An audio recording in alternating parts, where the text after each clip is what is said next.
सबसे हैरानी मुझे ये है कि आज तक जो मेन स्ट्रीम मीडिया है भारत की, उसने इस आंदोलन का जो उथल पुथल इस सीमा पर हो रही है, इसका जरा भी जिक्र नहीं किया। सीमा पार से एक सीमा हैदर आती हैं तो उन पर सैकड़ों घंटे चर्चा होती है, मगर भारत, चीन और पाकिस्तान के सीमा पर लद्दाख, इस पर जीरो चर्चा है। आपको पता है, मेरे ख्याल से तो आज भारत के इस सीमा पर हमारे सैनिक सबसे कमजोर स्थिति में हैं, क्योंकि यहाँ पर सबसे बड़े लड़ाकू माने जाते हैं लद्दाख स्काउट्स, सिख रेजिमेंट्स और गुरखा रेजिमेंट्स। आज लद्दाख के सैनिकों का मनोबल टूटा है, ठेस पहुंचा है, क्योंकि लद्दाख को न लोकतंत्र दिया गया है, न संरक्षण। और दूसरी तरफ सिख सैनिकों का मनोबल भी कमजोर है, क्योंकि जो पंजाब में आंदोलन हो रहे हैं उसका असर उन पे भी पड़ता है। और गुरखा सैनिक तो अग्निवीर के चलते 4 साल को वो नकार रहे हैं, और वो अब उससे भी बुरा क्या हो रहा है कि चीन की सेना में भर्ती होने जा रहे हैं। तो वही सैनिक जो हमारे शक्ति थी, जिनके बारे में ये कहा जाता है कि अगर कोई कहे कि मुझे मरने से डर नहीं लगता, तो वो या तो झूठ बोल रहा है या वो गुरखा है। आज वही गुरखा चीन की तरफ से हमसे लड़ेंगे। तो ऐसा उथल पुथल हो रहा है, मगर हमारी मेन स्ट्रीम मीडिया जरा भी चर्चा नहीं कर रही है। मेरी आपसे विनती है कि आप एक मीडिया बने और इन वीडियोस को शेयर करें और कहें इन हमारे भारत के मीडिया चैनल से, जो कि चौथी स्तंभ है, पिलर हैं डेमोक्रेसी के, कि वो अपना फर्ज निभाएं। मुझे नहीं समझ आता है वो रात को कैसे सोते होंगे इस तरह के दोगलापंथी में। मुझे उम्मीद है कि आप सब लद्दाख का समर्थन करेंगे, भारत के सीमा की सुरक्षा का समर्थन करेंगे, क्योंकि लद्दाख के संरक्षण में ही भारत की सुरक्षा है। नमस्कार, मैं रवीश कुमार। लद्दाख की खबरें क्यों गायब हैं, इस सवाल का जवाब जानने की कोशिश करेंगे तो पता चलेगा केवल लद्दाख की खबरें गायब नहीं हैं। गायब तो मणिपुर की खबरें भी हैं। खबरें वही हैं जिनका संबंध बीजेपी की राजनीति से है, प्रधानमंत्री के दौरों से है और केंद्र सरकार के विज्ञापन से। लद्दाख का आंदोलन पर्यावरण के सवाल से भी जुड़ा है। इस सवाल के बहाने भी मीडिया से लद्दाख गायब कर दिया गया है। लद्दाख को लेकर अनशन बड़ा होता जा रहा है। पहले इसमें 70 लोग शामिल थे, लेकिन आज 196 छात्रों ने अनशन में शामिल होने का ऐलान कर दिया। दिन में -2 से लेकर रात में -10 तक तापमान हो जाता है, फिर भी यहां खुले आसमान के नीचे अनशन जारी है और लोग समर्थन जताने के लिए बड़ी संख्या में पहुंच रहे हैं। -9 डिग्री सेल्सियस में 70 लोग पूरी रात खुले आसमान के नीचे गुजारते हैं, अनशन पर रहते हैं, बर्फ जमा देने वाली ठंड और हाड़ कंपा देने वाली हवा को झेलते रहे। फिर भी गोदी मीडिया के लिए इन संघर्षों का कोई महत्व नहीं। -9 या -10 डिग्री के तापमान को झेलना आसान कहां, किसी रात यहां का तापमान -17 डिग्री भी चला जाता है। हड्डी में छेद कर देने वाली इस ठंड में लद्दाख में भूख हड़ताल चल रही है, मगर कहीं कोई हलचल नहीं। गोदी मीडिया विपक्ष के राज्यों में झट से दौरा कर आता है, लेकिन लद्दाख पर चुप हो गया है, ठीक उसी तरह से जैसे मणिपुर को लेकर चुप हो जाता है। लद्दाख में फरवरी के महीने से ही प्रदर्शन चल रहे हैं। सोनम वांगचुक जिस मीडिया के हीरो रहे हैं, उसी ने अपने हीरो को छोड़ दिया। डॉक्टर सोनम वांगचुक 7 दिनों से अनशन पर हैं, केवल नमक और पानी पर। आज 7वां दिन है, उनकी हालत कभी भी बिगड़ सकती है। एक जमाना था जब ऐसे अनशन का मीडिया में दिन रात कवरेज हुआ करता था। अब तो अनशन देखते ही गोदी मीडिया को डायरिया हो जाता है, वो अपने दफ्तर से निकलता ही नहीं। इस जानलेवा सर्दी में रात भर खुले आसमान के नीचे सोने पर गोदी मीडिया के एंकर विशेषणों की ऐसी समा बांध देते कि उनके वाक्यों पर लोकतंत्र की आत्माएं उड़न छू खेलने लग जाती। मगर जैसे ही अनशन पर बैठे हैं सोनम वांगचुक, मीडिया के लोकतंत्र और न्यूज की समझ से बाहर कर दिए गए हैं। लद्दाखी में झूले और नमस्ते मोदी जी और अमित शाह जी, मैं ज़्यादा नहीं बोलूँगा। माइनस टेम्परेचर में ना हमें पाकिस्तान से डर लगता है, ना चीन से डर लगता है, ना ये बर्फीले चोटी से हमें डर लगता है। मोदी जी, आज सोनम वांगचुक साहब ने जो पहल किया हुआ है, एक हम लद्दाखी जो एक नेशनलिस्ट है, आपको एक चीज़ संक्षेप में बोलना चाहता हूँ कि अगर नेशनलिस्ट का अवार्ड आपने देखना है तो लद्दाख में देखिए, परमवीर चक्र, महावीर चक्र, सेना मेडल, बार महावीर चक्र। ये वो ज़मीन है जहाँ कर्नल रिंचन ने नुब्रा घाट बना के 303 बंदूक से विद 0 कैजुअलिटी से हमने तुर्तुक जैसे इलाके को लिबरेट किया। ये वो बाशिंदा है, ये वो लोग हैं जो 1962 में अपने हाथों से एक एयरपोर्ट बनाया बॉर्डर एरिया में, जैसे थोएज एयरपोर्ट है नुब्रा में। तो लिहाजा आपने शायद हमें पहचानने में गलत किया है। तो हमने क्या मांगा है, जो आपके संविधान में, जो बाबा भीम राव अम्बेडकर के संविधान में जो अवेलेबल है, हमने आपसे एक संरक्षण मांगा है, 6 शेड्यूल। तो लिहाजा इस माइनस टेम्परेचर में जो बॉर्डर एरिया से यहाँ से दूर दूर से आए हैं लोग, इनसे आपसे एक अपील है कि हमारे पुहार जो है, इल्तिजा जो है, आप सुनिए। जुले सलाम, जय हिंद। हम ठीक बॉर्डर से यानी कि एलओसी से, लाइन ऑफ कंट्रोल से आए हैं, नुब्रा वैली से, सियाचिन बेल्ट और जो तुर्तुक है ठीक पाकिस्तान के जो सीमा पर। हम यहाँ से 205 किलोमीटर सफ़र तय करके इस हंगर स्ट्राइक क्लाइमेट फास्ट में जुड़ने के लिए आए हैं। हम इसलिए आए यहाँ पे क्योंकि आज लद्दाख जो है, हमारी जो भविष्य है, हमारे फ्यूचर है, हमारी आइडेंटिटी, हमारी कल्चर, हमारे इन्वायरमेंट सब रिस्क पे है। इस लद्दाख को बचाने के लिए हमारे लद्दाख के का सोनम वांगचुक ने एक रास्ता चुना, गांधी का रास्ता चुना, नॉन वायलेंट रास्ता चुना है। उस रास्ते पे हम चलकर हम अपनी लद्दाख के लिए, लद्दाख के मांगों को हासिल करने के लिए आज इस कड़ाके की ठंड में, यानी कि लगभग मेरे हिसाब से -9 से लेकर 15 के टेम्परेचर में इतने लोग आ चुके हैं। आप देख सकते हैं हम स्लीपिंग बैग और कंबल के साथ, इस जज्बे के साथ यहाँ पे आए हैं ताकि हमारे लद्दाख की बात को सुनी जाए, समझी जाए, और जो दुख दर्द हम इतने एक्सट्रीम क्लाइमेट में फेस करते हैं, हमारे संरक्षण कितना ज़रूरी है, इस चीज़ के साथ हम जुटने के लिए आज नुब्रा से, सियाचिन से, तुर्तुक जैसे बॉर्डर से आज हम इस हंगर स्ट्राइक में, इस क्लाइमेट फास्ट में जुट चुके हैं। प्रधानमंत्री ने 10 साल में एक भी प्रेस कॉन्फ्रेंस नहीं की, इस पर कोई चर्चा नहीं। 10 महीने होने को आ रहे हैं, वे मणिपुर नहीं गए, मगर मणिपुर में यूनिटी मॉल का उद्घाटन कर रहे हैं, वो भी ऑनलाइन। वहां चल रही हिंसा पर एक शब्द नहीं कहा। मणिपुर में सेना और पुलिस के अधिकारी अगवा कर लिए जा रहे हैं। सरकार लगातार नाकाम नजर आती है, मगर खबरों में सन्नाटा पसरा है। मीडिया के लिए आज लद्दाख दूसरा मणिपुर बन गया है। उसे मणिपुर की तरह लद्दाख का कवरेज करना ही नहीं है। तब भी जब बड़ी बड़ी संख्या में लोग सोनम वांगचुक के प्रदर्शन में चले आ रहे हैं। यह 12 मार्च की सुबह का वीडियो है। बर्फ गिर रही है, मगर लोग फिर भी डटे हुए हैं। सब अपनी अपनी जगह पर बैठकर विरोध जता रहे हैं। सोनम वांगचुक भी खुले आसमान के नीचे यहीं बैठे हैं। 7 दिनों से अन्न ग्रहण नहीं किया है। ऐसा विहंगम और दृढ़ निश्चय का दृश्य भी टीवी के पर्दे से और अखबारों के पन्ने से गायब है।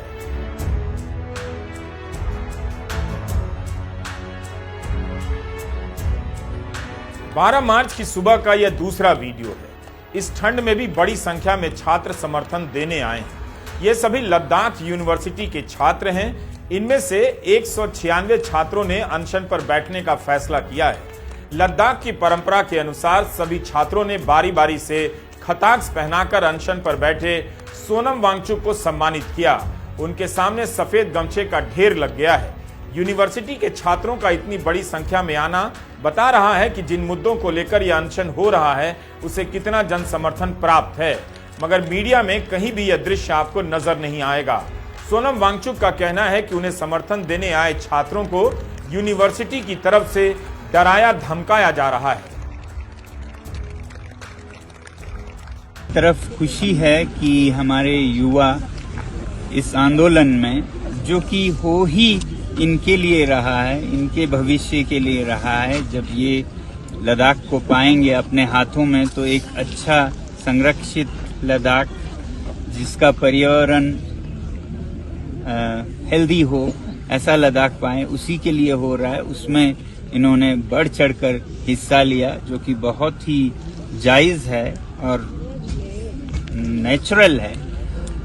दुख है तो इस बात का दुख है कि जो यूनिवर्सिटी ऑफ लद्दाख है वो इन पर अभी जैसा कह रहे थे बहुत दबाव डाल रहे थे, और वो भी इनफॉर्मल तरीकों से कि इनको अचानक से एग्जाम लिया जाएगा, इनको प्रेजेंटेशंस देना होगा, ये तरीके अच्छे नहीं हैं। एक यूनिवर्सिटी में हर तरह के डेमोक्रेटिक प्रिंसिपल्स का अनुभव देना भी जरूरी है। अगर वो भाग ले रहे हैं तो कोई गैर कानूनी काम नहीं कर रहे हैं, कोई वो संविधान को तोड़ने की बात नहीं कर रहे हैं, बल्कि संविधान को लागू करने की बात कर रहे हैं। संविधान के जो अनुच्छेद हैं 6वां शेड्यूल, उसका लागू करने की बात कर रहे हैं। सरकार ने जो वादा किया है उसको याद दिलाने की बात कर रहे हैं। इतने क्यों डरे हुए हैं कि आपका वादा याद दिलाने पे ही आप इतने सहम जाते हैं? अब इतने शांतिपूर्ण तरीके से ये विद्यार्थी, ये स्टूडेंट्स आ रहे हैं, उसमें आप इस तरह के हथकंडे अपनाएंगे तो आप अशांति के बीज बो रहे हैं। फिर जब ये मजबूर हो जाएंगे तो कुछ भी हो सकता है। ऐसा न करें, मैं कहूंगा ऐसा न करें जैसा अंग्रेज भारत के साथ करते थे कि वो दबाव डाल के उनका एक्सप्रेशन बंद कर देते थे, घोंट देते थे उनके जबान को। ऐसा न करें जो चीन तिब्बत में कर रहा है या पाकिस्तान बांग्लादेश में करता था आजाद होने से पहले। तो ये तरीके कभी कामयाब नहीं होते हैं, बल्कि इससे और शक्ति मिलती है विद्रोह की लोगों में। तो हम चाहते हैं शांति से, बातचीत से, भाईचारे से, प्यार से सरकार के साथ बात हो और इस तरह सुलझाया जाए कि बाद में हमें पछताना न पड़े कि रिश्ते टूट गए। रहीम कहते हैं, रहीमन दागा प्रेम का ना तोड़ो पिचकाए, टूटे फिर ना जुड़े जुड़े गांठ पड़ जाए। तो इस तरह के काम करके आप वो प्रेम का धागा ही तोड़ देंगे और उसके बाद फिर जुड़ेगा नहीं, और जुड़े तो फिर गांठ पड़ जाएंगे। और लद्दाख जैसे संवेदनशील सीमा पर ऐसा करना भारत के सुरक्षा के लिए अच्छा नहीं होगा। तो मैं याद दिलाना चाहूंगा यूटी एडमिनिस्ट्रेशन को भी और यूनिवर्सिटी को भी कि आप प्यार से काम लें। अभी हम देख रहे हैं कि यहाँ पर हम बहुत ही शांतिपूर्ण ढंग से बैठे हुए हैं, मगर यहाँ पर कहीं सीसीटीवी लगा रहे हैं, जो कि ये स्थल तो शहीदों की स्मृति का स्थल है, जो कि लद्दाख बुद्धिस्ट एसोसिएशन द्वारा संचालित किया जाता है। उस पे आप ऐसे कैमरे लगा रहे हैं जैसे हम यहाँ पर मुजरिम बैठे हुए हैं। मैं अपील करता हूँ कि ये सब कैमरे हटाइए और शांतिपूर्ण ढंग से हमसे आप बर्ताव करें, तो शांतिपूर्ण ही ये आंदोलन रहेगा। ऐसा नहीं है कि सोनम वांगचुक इस मीडिया के लिए अनजान है। कई चैनलों और अखबारों में उनके इंटरव्यू लगातार चलते रहे हैं, मगर अनशन के बाद से सब कुछ बदल गया है। मुख्यधारा के मीडिया पर कोई असर नहीं पड़ा जब उन्होंने अपील की। इनका यह बयान केवल व्हाट्सएप ग्रुप में ठेला जा रहा है, ट्विटर पर शेयर हो रहा है। लेकिन अनशन किस लिए हो रहा है, मांगे क्या हैं, सरकार क्यों अपने वादों से मुकर रही है, इस पर कोई बहस नहीं। 3 फरवरी को भी लद्दाख में बड़ा प्रदर्शन हुआ। हजारों की संख्या में उस प्रदर्शन में लोग आए थे।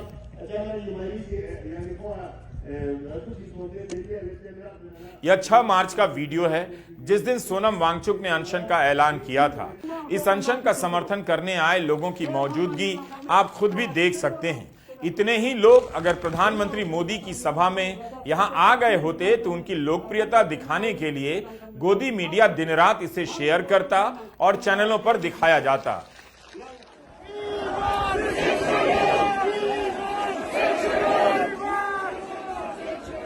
यहां मांग उठ रही है कि लद्दाख के पहाड़ों का हाल हिमाचल प्रदेश और उत्तराखंड की तरह नहीं होना चाहिए।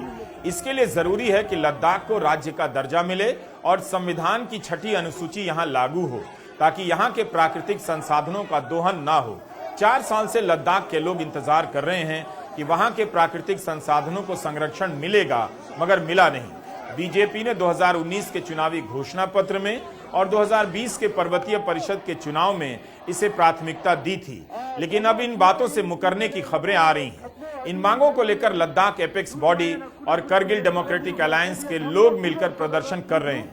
लद्दाख में 6ठी अनुसूची की मांग को लेकर पहले भी कई बार बड़े प्रदर्शन हो चुके हैं।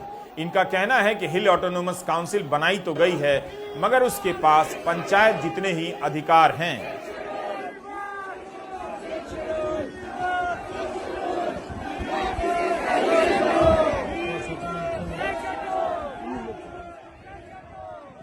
पहला हमारा डिमांड स्टेटहुड फॉर लद्दाख और दूसरा लेह करगिल के लिए 6 शेड्यूल में सेफ गार्ड की बात। ये हमारे 2 मेन डिमांड्स हैं, जिसको अभी रिसेंटली हमने दिल्ली में होम मिनिस्टर के साथ हमने बातचीत की थी। उसमें गवर्नमेंट ने इस डिमांड को रद्द कर दिया। ये इसलिए ज़रूरी है क्योंकि यहाँ के जो लोगों के टिपिकल डिमांड्स हैं, यहाँ लद्दाख में 97% लोग शेड्यूल ट्राइब हैं और यहाँ का कल्चर, यहाँ का लैंग्वेज सब कुछ मेन स्ट्रीम से बहुत डिफरेंट है। और हमारे जैसे शेड्यूल ट्राइब लोगों के प्रोटेक्शन के लिए, उनके सेफ गार्ड के लिए हमारे कॉन्स्टिट्यूशन में 6 शेड्यूल एक प्रावधान है। तो इसलिए हम 6 शेड्यूल चाहते हैं और 6 शेड्यूल के ज़रिए से हम लद्दाख के कल्चर को, यहाँ के इकोलॉजी को, यहाँ के एम्प्लॉयमेंट को, यहाँ के लैंड को सेफ गार्ड करना चाहते हैं। अभी हम सोचते हैं गवर्नमेंट ने अभी इसको, हमारे डिमांड को रिजेक्ट किया है, लेकिन हमारा स्ट्रगल, हम बहुत लंबे समय के स्ट्रगल के लिए हम लोग तैयार हैं। अगर अभी का गवर्नमेंट नहीं मानता है तो हो सकता है इलेक्शन के बाद दूसरा गवर्नमेंट आएगा या क्या हालत होगी। हमारा स्ट्रगल बिल्कुल बराबर जारी रहेगा जब तक हम स्टेटहुड और 6 शेड्यूल को अचीव नहीं करेंगे। लोग ये समझते हैं कि हम 6 शेड्यूल इसलिए डिमांड कर रहे हैं कि हम यहाँ लद्दाख में कोई इंडस्ट्री अलाउ ही नहीं करेंगे। ये हमारा मकसद नहीं है। हम ये चाहते हैं कि अंधाधुंध इंडस्ट्रियलाइजेशन ना हो, अंधाधुंध यहाँ के रिसोर्सेज का एक्सप्लॉयटेशन ना हो। और लोग ये कहते हैं कि यहाँ इंडस्ट्री आएगा तो बहुत एम्प्लॉयमेंट अपॉर्चुनिटीज़ होगा यहाँ के लोगों में, लेकिन लोगों को ये नहीं पता है कि लद्दाख के जो हमारा जो टूरिज़्म सेक्टर है, ये लद्दाख के बाहर से हज़ारों लोगों को एम्प्लॉयमेंट देता है। जब हम लद्दाख में अनएम्प्लॉयमेंट की बात करते हैं तो वो एजुकेटेड लोगों की एम्प्लॉयमेंट की बात करते हैं, जो यूनिवर्सिटी कॉलेजेस से पढ़ के जो प्रोफेशनल्स हैं, उनका जो रिक्रूटमेंट पिछले 4 सालों में नहीं हुआ, उसकी बात करते हैं। धारा 370 ने लद्दाख को काफी बदल दिया। इससे पहले जम्मू कश्मीर विधानसभा में लेह से 2 विधायक, करगिल से 2 विधायक हुआ करते थे, 2 पार्षद भी होते थे, लेकिन 370 हटने के बाद उनका प्रतिनिधित्व चला गया। फरवरी के प्रदर्शन के बाद केंद्र सरकार ने एक उच्च स्तरीय कमेटी बनाई। Ladakh apex body Kargil democratic alliance के प्रतिनिधियों से बात भी की, मगर 6ठी अनुसूची लागू करने पर सहमति नहीं बनी। लिहाजा 6 मार्च से 70 लोग अनशन पर बैठ गए। इस सवाल ने करगिल और लद्दाख को एक बार फिर से एक कर दिया है। सोनम वांगचुक सलाम वालेकुम भी कहते हैं और जुले भी कहते हैं, जो लद्दाख के अभिवादन का तरीका है। लद्दाख जैसे ही अपनी बात करता है, दिल्ली का मीडिया उससे दूर हो जाता है। आज उसी लद्दाख के लोग जमा होकर मोदी मोदी के नारे लगा दें तो दिल्ली का मीडिया उनके पास पहुंच जाएगा। लद्दाख के सांसद जब मोदी की तारीफ करते हैं तो गोदी मीडिया में उनका इंटरव्यू चलने लग जाता है। लद्दाख के लोग जब अपने पहाड़, अपनी प्रकृति के संरक्षण की मांग करते हैं, उस पर चर्चा गायब हो जाती है। आवाज दो, आवाज दो, आवाज दो। इधर दिल्ली में एक मणिपुर और होता दिख रहा है। मणिपुर से मेरा मतलब उस प्रदेश से है जो दिल्ली की मीडिया को दिखाई नहीं देता, जो कई महीनों से हिंसा की चपेट में है, मगर उसे लेकर केंद्र सरकार से सवाल नहीं किया जाता। उसी तरह केंद्रीय सचिवालय सेवा के कर्मचारियों के इन प्रदर्शनों को भी मीडिया प्राथमिकता के साथ नहीं दिखा रहा। दिल्ली में हो रहे इस प्रदर्शन की दिल्ली में ही चर्चा नहीं है। हजारों की संख्या में अधिकारी जिस जगह पर परिक्रमानुमा प्रदर्शन कर रहे हैं, उसी के आसपास से कितने ही मीडिया वाले गुजरते हैं, मगर केंद्र सरकार के कर्मचारी उसकी खबरों से गायब हैं। कर्मचारी कभी शास्त्री भवन की परिक्रमा करते हैं, कभी निर्माण भवन की। परिक्रमा के जरिए प्रदर्शन का यह तरीका मेरी नजर में विचित्र है। नागरिकों के भीतर जब लोकतांत्रिकता का बोध समाप्त हो जाता है, कमजोर पड़ जाता है, कंफ्यूज हो जाता है, वह प्रदर्शन को भी भजन में बदल देता है। यह स्पेस बचाने का तरीका नहीं है, बल्कि प्रदर्शन के स्पेस को कम करने का आंदोलन लगता है। वैसे मेरी दिलचस्पी यह जानने में भी है कि इनके व्हाट्सएप ग्रुप में किस तरह की बातें हुआ करती रहीं 10 सालों में, किस तरह के राजनीतिक पोस्ट शेयर किए गए, क्या इन लोगों ने किसानों के या किसी भी वर्ग के आंदोलन का कभी समर्थन किया होगा। शाहीन बाग के समय यह किस तरह की बातें और पोस्ट शेयर किया करते थे। व्हाट्सएप ग्रुप में किस तरह का प्रोपेगेंडा ठेला जाता होगा, घर जाकर गोदी मीडिया का थर्ड क्लास कवरेज कितने लोग इनमें से देखा करते थे। इतना जानते ही मैं जान जाऊंगा कि इनका प्रदर्शन परिक्रमा करके क्यों हो रहा है। प्रदर्शन किया जाता है अपने भीतर के डर को खत्म करने के लिए। यहां एक डर के साथ प्रदर्शन होता नजर आ रहा है।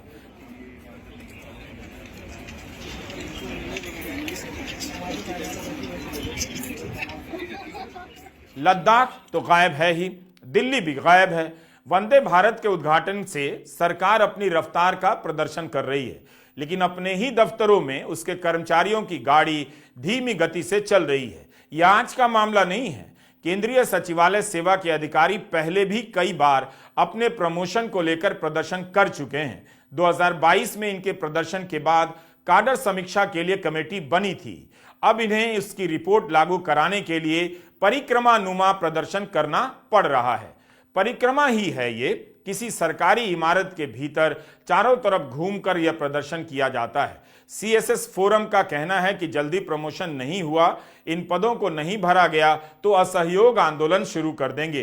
12,000 से अधिक अधिकारियों की यह हालत हो गई है कि उन्हें कोई गोदी चैनल दिखाने के लायक नहीं समझता। इनकी शिकायत है कि 2600 पद खाली पड़े हैं और प्रमोशन नहीं दिया जा रहा। कई विभागों ने 2022 में अपनी जरूरत 1 साल पहले ही भेज दी ताकि समय से प्रमोशन हो जाए। उसके बाद भी प्रमोशन नहीं हुआ। इन्हें भी आरटीआई से जानकारी लेनी पड़ती है कि 2500 पद खाली हैं, उन पर प्रमोशन हो सकते हैं। यह केवल 20 विभागों की संख्या है। अगर सारे विभागों का हाल देख लिया जाए तो यह संख्या बहुत अधिक हो सकती है।